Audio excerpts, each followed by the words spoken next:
Semenjak munculnya FIFA ASEAN Cup ni, ramai juga yang tertanya apa bezanya FIFA ASEAN Cup ni dengan AFF ataupun Asian Championship.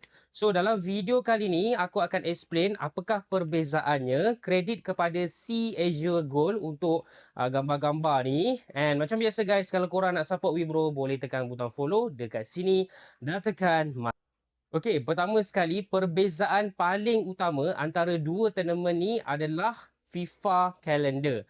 FIFA Asian Cup akan termasuk dalam kalender FIFA, manakala AFF memang daripada dulu sampailah sekarang tak termasuk dalam FIFA kalender. Sebab itulah kadang-kadang player-player tak boleh nak join, okey, sebab ada komitmen dengan kelab masing-masing. Kalau schedule tu dia overlap, okey, dengan kelab punya schedule, kebanyakan player akan pilih untuk bermain untuk kelab. Even baru-baru ni pun kita dapat tengok Wan Kuzain terpaksa balik ke US sebab dah ada komitmen untuk kelab di US walaupun group stage dia ada main. Selain daripada tu, jom aku tunjuk sikit apa lagi beza antara dua tournament ni. Yang pertama sekali, kalau AFF, dia punya organizer adalah AFF lah, which is ASEAN punya Football Federation. Tapi kalau FIFA ASEAN Cup ni, dia punya organizer memang FIFA dan World Governing Bodies. Kira memang lebih besar, lebih berprestij. Dari segi sejak bila dia diadakan, FIFA ASEAN Cup baru sahaja bermula tahun 2026. Manakala untuk AFF dah pun diadakan sejak tahun 1996 dan waktu tu nama dia adalah Tiger Cup. Okey, lepas tu dari segi format pun agak lain juga. Kalau AFF daripada group stage pergi ke semifinal, lepas tu ke final.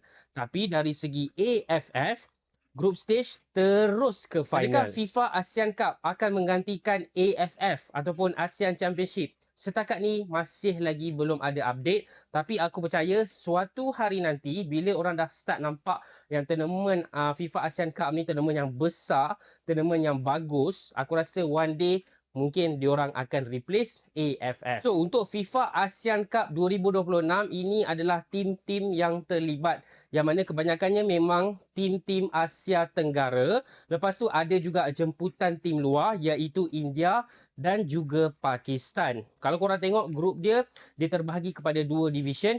Division 1 ada tim-tim yang lebih kuat lah daripada Division 2. Tapi beberapa jam lepas kita baru je dapat update yang India telah pun menarik diri daripada tournament tersebut. Sebab apa? Pada tarikh yang sama India ada friendly dengan Brazil. Jadi mereka pilih untuk lawan Brazil dalam friendly daripada joint tournament ni. So, nak tak nak FIFA ASEAN Cup kenalah cari opponent yang baru yang sudi untuk masuk tournament ni. Serius aku rasa macam agak hina jugalah. Sebab sebelum India ni aku rasa China kot yang tarik diri. Sekarang ni ada tim lain yang tarik diri. Macam meminta-minta pula untuk tetamu-tetamu ni main dekat tournament FIFA ASEAN Cup ni.